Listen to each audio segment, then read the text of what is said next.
Eu sou o pastor Gabriel Porto e hoje nós vamos ter uma aula de um assunto muito interessante. Creio que seja um assunto que a maioria das pessoas tem muitas dúvidas, que é a cronologia do Antigo Testamento. O que é cronologia? É a ordem dos eventos dentro do tempo. Então nós vamos traçar uma linha do tempo com todos os eventos principais do Antigo Testamento. E ali eu vou mostrando para vocês em que época cada personagem viveu, o que ele fez, também em qual época da história foi escrito cada um dos livros do Antigo Testamento.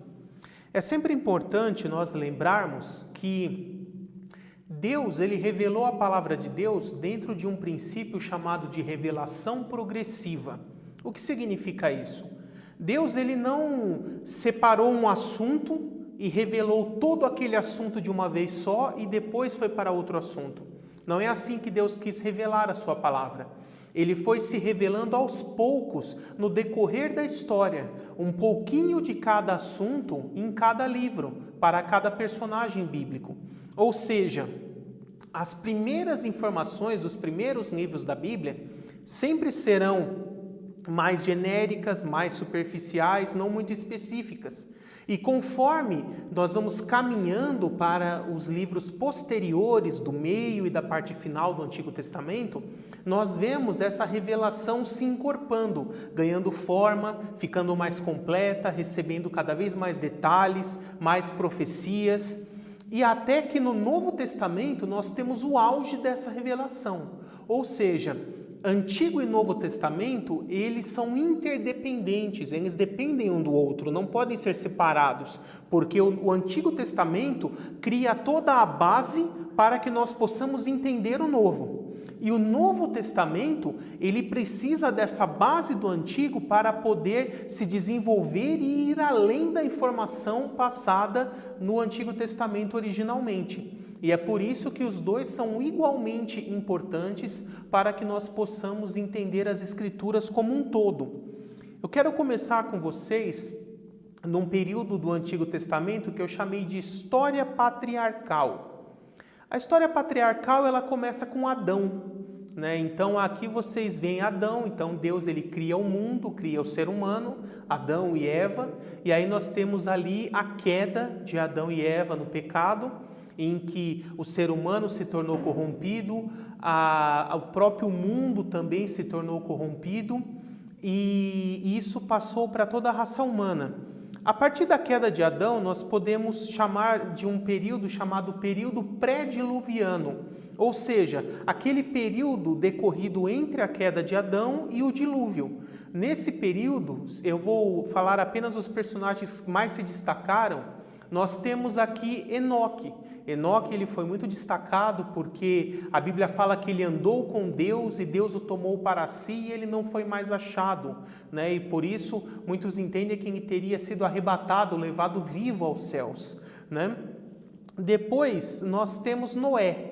E aí nós temos todo aquele período de preparação para o dilúvio, onde Deus manda Noé construir a arca, demorou muitos anos para a arca ficar pronta.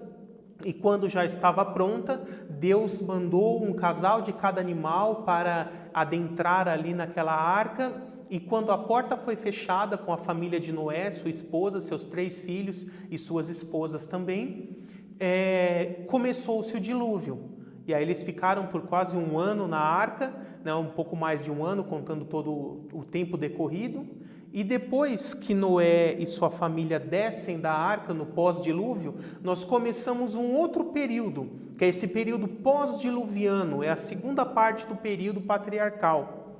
E aí, nessa época, quem mais se destacou foi um homem chamado Nimrod. Ele foi o primeiro líder mundial. Ele era um rei de toda a humanidade e debaixo de seu governo estava toda a humanidade naquela época. Ele foi o responsável por construir cidades como Nínive, como a própria Babel, que depois foi chamada Babilônia. E aí nós temos aquele episódio da Torre de Babel, onde o povo, junto com Nimrod, queria construir uma torre muito alta, onde, se ocorresse outro dilúvio, eles pudessem se abrigar, e uma forma também de conseguir chegar até o céu, chegar até os deuses, para poder se comunicar com eles da forma que eles queriam e não da forma que Deus queria. Então, foi uma tentativa do ser humano não precisar mais de Deus e fazer tudo do seu jeito, do jeito que ele queria. E por consequência disso, Deus desceu e confundiu as línguas. E a partir daquele momento, cada grupo de pessoas ali começa a falar alguns idiomas diferentes. Alguns estudiosos dizem que a primeira divisão foi em 16 idiomas primitivos, outras em 32, e que depois esses idiomas foram se subdividindo em dialetos e variações, criando as milhares de línguas que nós temos hoje. Assim ocorreu a divisão das línguas. Algumas gerações depois, nós chegamos na vida de Abraão. A partir daqui, a cronologia bíblica é um pouco mais exata. Então, nós temos condições de determinar uma data bastante aproximada para a época em que esses personagens bíblicos viveram. Então, você pode acompanhar aí no monitor, Abraão, 2166 a.C. Essas datas são as datas de nascimento desses patriarcas. Então, essa é a data aproximada que Abraão nasceu. Você sabe que está lá em Gênesis 12, Deus faz uma aliança com Abraão, tira ele da terra de Ur dos caldeus e manda que ele vá para uma terra que ele não conhece e que Deus daria essa terra como herança para ele e para sua descendência. E ele obedece a Deus, firma essa aliança com Deus e começa a seguir como um peregrino. Aos 100 anos de idade, a Sara, sua esposa, a 100 anos de idade de Abraão, ele tem um filho com Sara, Isaque, o filho da promessa. Então, 100 anos depois, 2066 depois de Cristo. E Isaque, aos 60 anos, gera Jacó. Jacó, aí, data aproximada de nascimento, 2006 a.C. Então, ali nós temos toda aquela história de Jacó e Esaú, que ele engana o pai, que já estava velho, cego, para receber a bênção da primogenitura. Depois ele acaba tendo que fugir para a terra de Labão, onde conhece Raquel e se apaixona por ela, mas acaba casando primeiro com Lia por uma artimanha ali do seu sogro, depois casa com Raquel também, e ali ele cresce, prospera, tem os seus filhos, e depois, já de certa idade, volta para a terra de seus pais. Depois, quem mais se destaca dos filhos de Jacó, que passou a ser chamado Israel, é José. Nós temos ali a história de José do Egito, uma história muito bonita, que ele recebeu o dom de ter sonhos proféticos, interpretar sonhos. E ali, por conta dessa inveja que os irmãos tiveram dele, ele foi vendido como escravo, foi para o Egito, se tornou servo, depois foi preso injustamente, ficou algum tempo na cadeia e acabou depois sendo colocado como governador do Egito. Vocês já devem conhecer essa história, é uma das histórias mais belas da Bíblia. Então, ali, a época aproximada em que a família de Jacó, aquelas aproximadamente 70 ou 72 pessoas que a Bíblia nos diz, desceram de Canaã para o Egito, foi aproximadamente em 1876 a.C. Então, ali nós temos esse período se fechando da história dos patriarcas para o período no Egito. Conforme o livro de Êxodo nos diz, a Bíblia nos informa que o povo de Israel, os hebreus, a descendência de Jacó, ficaram 430 anos no Egito ao todo, desde a época que a família de Jacó desce até eles saírem por meio da última praga ali do Egito, junto com Moisés. Então, a saída do Egito, o Êxodo, ele é datado de 1446 a.C. E ali nós temos os 40 anos que o povo de Israel, aqui eu já mudei para um segundo período, o período da nação de Israel. Israel não é mais só um povoado ou uma família, já se tornou uma nação. Então, o período do Êxodo no Egito, 40 anos. Então, de 1446 a 1406, são os 40 anos que eles ficaram no Egito. No deserto. nesse período começa a ser registrados os livros bíblicos. O primeiro homem que Deus, por meio do Espírito Santo, começa a inspirar para relatar os livros bíblicos, registrar a história da humanidade, foi Moisés. E ele é o autor dos livros de Gênesis, né, eventos que ocorreram antes da vida dele, e aí por meio das tradições, transmissões orais, da própria revelação de Deus e orientação do Espírito Santo, ele registra os eventos ali de Gênesis, e depois os livros de Êxodo, Levítico, Números, Deuteronômio ocorreram durante a vida de Moisés. Então ele foi testemunha ocular de todos esses eventos e foi registrando durante os 40 anos que o povo de Israel ficou no deserto. Também nessa época foi escrito o livro de Jó. O livro de Jó, ele por muitos é entendido como o livro mais antigo da Bíblia, de data de que momento que foi escrito. E o possível autor do livro de Jó é o próprio Moisés também, provavelmente recebido por uma transmissão oral da época dos patriarcas ali, Abraão, Isaque e Jacó, depois registrada por Moisés. Então nós temos aqui os primeiros livros da Bíblia sendo escritos.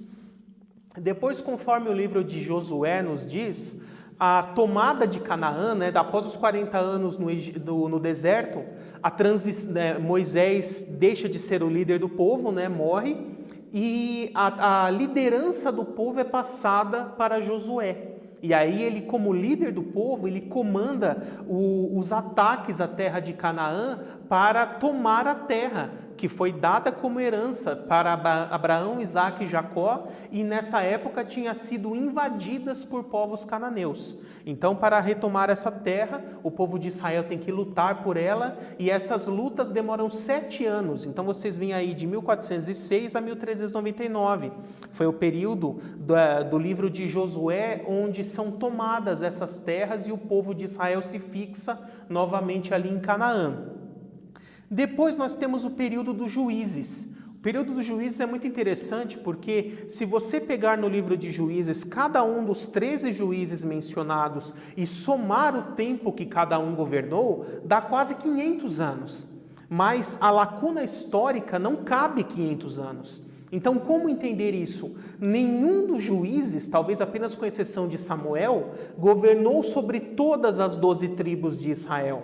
Os juízes eram governantes locais, então ao mesmo tempo que um juiz estava governando, por exemplo, sobre Benjamim, outro estava governando sobre Judá, mais à frente outro sobre Isacar, Zebulon e assim por diante.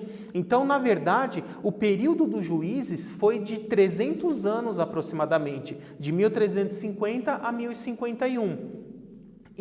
Todos os juízes foram líderes locais, líderes regionais. Nenhum deles governou sobre todo Israel, talvez apenas com a exceção de Samuel durante algum tempo, tá?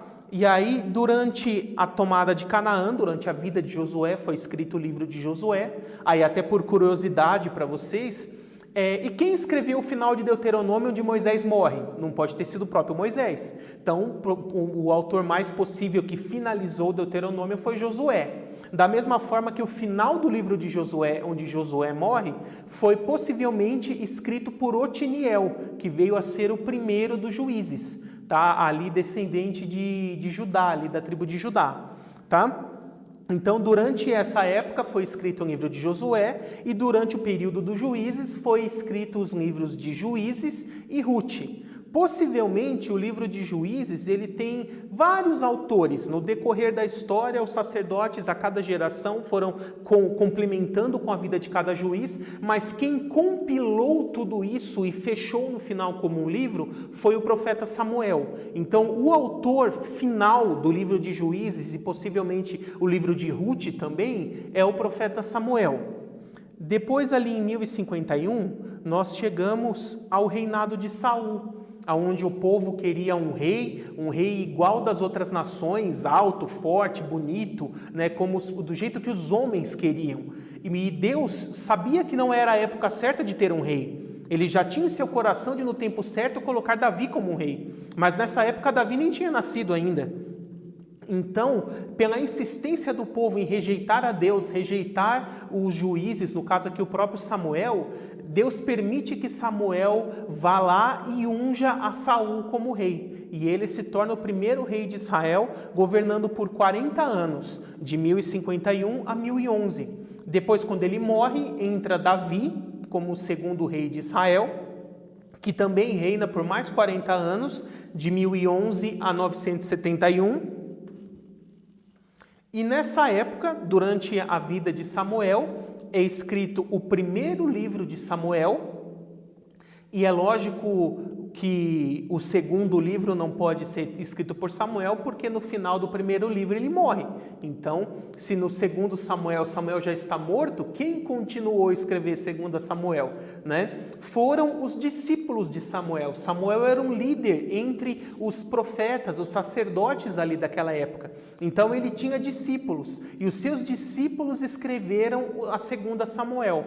É interessante você saber que na Bíblia judaica é um livro só. Esse livro que nós temos como 1º e 2 Samuel, na verdade, na Bíblia judaica é só livro de Samuel, com todo o conteúdo dos dois. Quem fez essa divisão foi Agostinho. Então, basicamente, Agostinho separa a partir até o momento em que o rei Saul morre, e depois que o rei Saul já morreu, que Davi vai assumir o trono, é quando começa essa parte que ele chamou de 2 Samuel. E isso aconteceu com muitos outros livros. Por exemplo, 1º e 2 Reis, na Bíblia judaica é um livro só. Crônicas também, o 1º e 2 é um livro só. Esdras e Neemias também é um livro só na Bíblia judaica. Todas essas divisões dos livros em duas partes foram feitas ali por Agostinho no século IV, quando o cânon dos 66 livros da Bíblia foi oficializado. Mas o conteúdo é o mesmo. A única diferença é que na nossa Bíblia está subdividido em 2 livros e na Bíblia judaica está tudo num livro só, tá? E aqui, na época de Davi, então, é escrito o livro de 2 Samuel, segundo Samuel, né, livro de Samuel, e começa-se a registrar os livros de Salmos.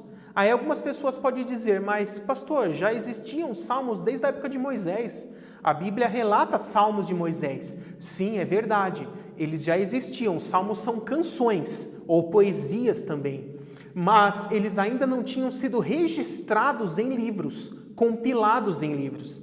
Então já existiam vários salmos, mas a época que eles começaram a ser compilados em livros foi na época de Davi. O livro de Salmos que nós temos hoje, com os seus 150 salmos, na verdade, ele é o resultado da compilação de 5 livros de Salmos. A Bíblia judaica tem Salmos 1, 2, 3, 4 e 5. 5 livros de Salmos. Então, os 2 primeiros foram compilados por Davi, e do 3º em diante temos aí misturas com vários autores. Então, temos ali os filhos de Corá, Salmo de Moisés e vários outros autores que são colocados ali no livro de Salmos. Por isso que eu escrevi aqui início de Salmos, porque o início do registro do livro de Salmos começa na época de Davi e vai ser concluído o 5º livro de Salmos, que é o que fecha o nosso livro de Salmos hoje, lá na época de Esdras e Neemias. Tá? Vocês vão ver nessa linha do tempo que ele é concluído bem depois. Depois nós temos o reinado de Salomão, que durou aí também 40 anos, de 971 a 931, e nessa época, né, no 4º ano do reinado de Salomão, 967 a.C., tem um evento importante, é construído, é inaugurado o Templo de Jerusalém. Então a Arca do Senhor deixa de habitar num tabernáculo que mudava de lugar para lugar e vem para um lugar fixo, o Templo de Jerusalém, onde ela começa a habitar de forma permanente. Nessa época, durante a vida de Salomão, ele escreve os livros de Provérbios, né, exceto os 2 últimos capítulos do livro de Provérbios, que tem outros autores. O próprio livro ali descreve os outros autores, mas todos os outros foram escritos por Salomão. E também os livros de Cantares, que é uma poesia que ele faz ali para sua amada, a Sulamita. E, por último, o livro de Eclesiastes, que Salomão escreve já no final da sua vida, quando ele já está idoso, refletindo sobre a sua vida e sobre tudo o que aconteceu. Depois nós temos o período da divisão do reino. Então, esse primeiro período do reinado de Israel é o que nós chamamos de reino unificado, onde um único rei reinava sobre todas as 12 tribos de Israel. E aí, esse período foi 120 anos, com 3 reis, 40 anos para cada um, Saul, Davi e Salomão. Mas, como o próprio profeta Natã profetizou, que para o filho de Davi, Salomão, Deus ainda teria misericórdia e manteria o reino unido com ele, mas que para o seu neto, o reino seria dividido. E foi exatamente isso que aconteceu. Quando Salomão morre, o seu filho Roboão sobe ao trono. E ali ele se aconselha primeiro com os anciãos para ver o que ele deveria fazer. E os anciãos disseram: baixe os impostos e o povo vai te amar.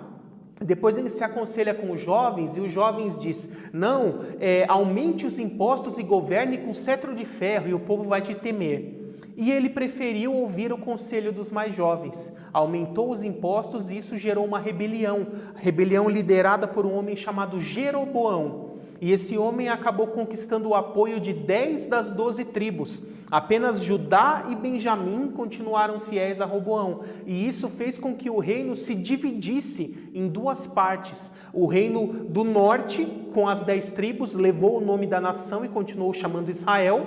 E o reino do sul, apenas com Judá e Benjamim. Depois Benjamim é anexado dentro de Judá e passa a ser conhecido apenas como o reino de Judá. Então nós temos ali vários profetas do Antigo Testamento que vão falando profecia contra Judá, profecia contra Israel, porque são profetas que viveram nessa época do reino dividido. E essa é a divisão. O reino do norte, Israel, ele só teve reis ímpios. Eles começaram a adorar Baal, fazer adoração nas montanhas, sacrifícios a deuses pagãos, todo tipo de idolatria, e por isso ele durou pouco tempo, cerca aí de 200 anos, até que por volta do ano 722 a.C., os assírios, liderados ali pelo então general Senaqueribe, que depois ele acaba se tornando rei também, eles cercam ali a cidade, a capital ali do reino de Israel, o reino do norte, né? E os derrotam, e aí a estratégia deles para desmanchar os povos conquistados eram assim: eles pegam metade do povo, levam embora, espalham por um pouquinho em cada uma das terras dominadas, e pegam um pouquinho dos povos de cada uma dessas terras dominadas e trazem para o território ali de Samaria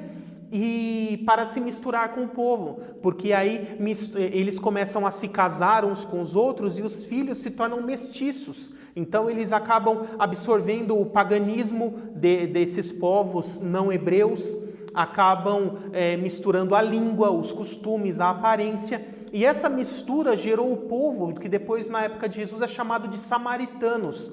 O samaritano é um hebreu mestiço. Ele é uma mistura de hebreu com outros povos ali do Oriente Médio que foram conquistados. E é por isso que os judeus, que eles se consideravam raça pura, entre aspas, eles não gostavam dos samaritanos, porque eles consideravam um povo mestiço, um povo contaminado com costumes, práticas e religião pagãs, né? E o que aconteceu com o Reino do Sul? O Reino do Sul, Judá, ele teve uma alternância. Alguns reis foram maus, outros reis foram bons. Quando subia um rei bom ao poder, Deus, pela sua misericórdia, mantinha o povo por mais algum tempo. E por isso ele durou mais tempo, durou cerca de 350 anos.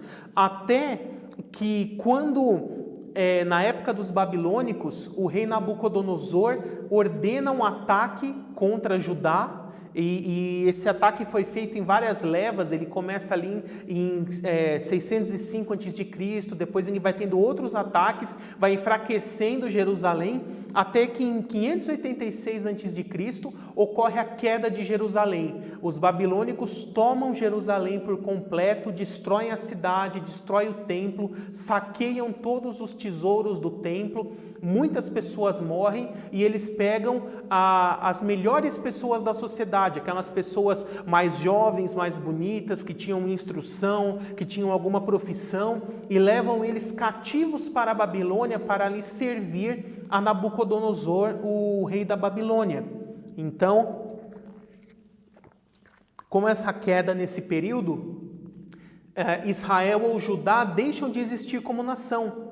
O reino do norte já tinha sido destruído e agora o do sul também é derrotado e o povo é levado como cativo.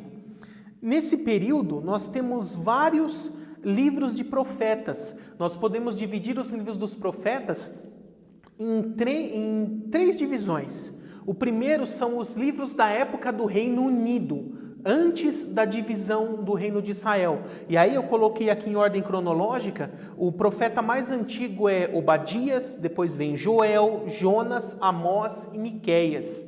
Depois, Isaías, ele viveu exatamente a época dessa transição, da queda do reino do norte.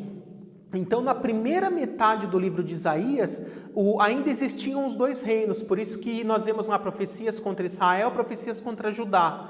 A partir, se eu não me engano, do capítulo 29 de Isaías, ocorre a queda de Samaria, e dali para frente só existe reino do sul, porque o reino do norte já havia sido destruído. Então, essa divisão do reino do norte ser destruído e passar a existir só o do sul, ocorre no tempo da vida de Isaías. E os profetas aqui posterior, só existia Judá. Então, na época de Oséias, Sofonias, Naum, Abacuque, vocês veem que ele só tem profecias contra Judá, porque o reino do norte, Israel, já não existia mais.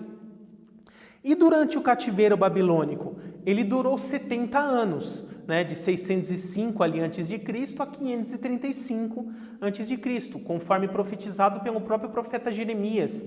Se você consultar na sua Bíblia lá em Jeremias 25 e também em Jeremias 29, está profetizado que o cativeiro duraria 70 anos. Quais livros foram escritos durante o cativeiro? Jeremias, ele começa antes do cativeiro, mas ele é concluído após a queda de Jerusalém, então o término dele já é dentro do período de cativeiro. Temos também Lamentações, escrita por Jeremias, que relata todo o sofrimento da queda de Jerusalém. E aí os livros de Ezequiel e Daniel já foram 100% escritos durante o cativeiro, porque tanto Ezequiel quanto Daniel foram homens levados cativos para a Babilônia, e ali viveram praticamente todas as suas vidas. E os livros de 1º e 2º Reis também são escritos durante o cativeiro. Como nós podemos ter essa certeza? Porque o final desses livros já nos relata sobre a queda de Jerusalém e o início do cativeiro. É por isso que nós temos essa certeza que foi escrito durante o cativeiro. E aí, em 535 a.C., o Império da Babilônia cai, o Império Persa sobe ao poder e o rei Ciro começa a permitir que os judeus aos poucos vão retornando para Jerusalém, para a Judéia. E esse retorno foi feito em várias caravanas, aos poucos. Então, um na época de Esdras, depois Neemias, outro na época de Esther, demorou várias gerações para que houvesse ali um grande retorno para a Judéia. Esse período de retorno do exílio vai de 535 a 444 a.C. Durante esse período, nós temos a vida desses profetas, Ageu, Zacarias, Esdras. Foi a época que foram escritos os livros deles. No livro de Salmos também é concluído, provavelmente pelo próprio Esdras, e os livros de 1º e 2º Crônicas também são registrados. Como nós sabemos que eles foram após o cativeiro? Porque o final dos livros de Crônicas relatam o fim do cativeiro e o retorno do povo para a Judéia. Por isso nós sabemos que eles têm que ser escritos após o término do cativeiro, tá? E aí nós temos um período chamado período da restauração plena. Demorou aí 49 anos para a cidade de Jerusalém e o templo serem totalmente reconstruídos, como Daniel já tinha profetizado lá na profecia das 70 semanas, Daniel 9, versos 24 a 27, tá? E aí, nessa época do tempo de reconstrução plena, nós temos os livros de Neemias, Malaquias e Esther, que cronologicamente foram os últimos livros a serem escritos do Antigo Testamento. Eu também quero comentar com vocês rapidamente o período interbíblico, aqueles dos chamados 400 anos de silêncio, que vai ali do final de Malaquias até o início do Novo Testamento, com o nascimento ali de João Batista e Jesus, Durante esse período foram escritos alguns livros que foram rejeitados pelos judeus, que eles eram fábulas, são fábulas, lendas, só que em 1563 a Igreja Católica, num concílio de Trento, também chamado Concílio da Contra-Reforma, ela decidiu incluir esses livros a mais na Bíblia Católica. Então, a partir de 1563, a Bíblia Católica recebe livros a mais, que são o quê? Sabedoria, Eclesiástico, 1º e 2º Macabeus, Baruque, Tobias, Judite, e adições em Daniel capítulos 13 e 14, e adições em Esther, Esther capítulos 10 a 16. Todas essas adições ocorreram em 1563 com uma decisão do Concílio de Trento. Mas esses livros não são inspirados por Deus, não são canônicos, eles são considerados apócrifos, são lendas, são invenções, tá? E depois, mais à frente, na próxima aula, nós teremos uma aula de cronologia do Novo Testamento e depois eu vou começar a falar com vocês sobre a bibliologia do Antigo Testamento.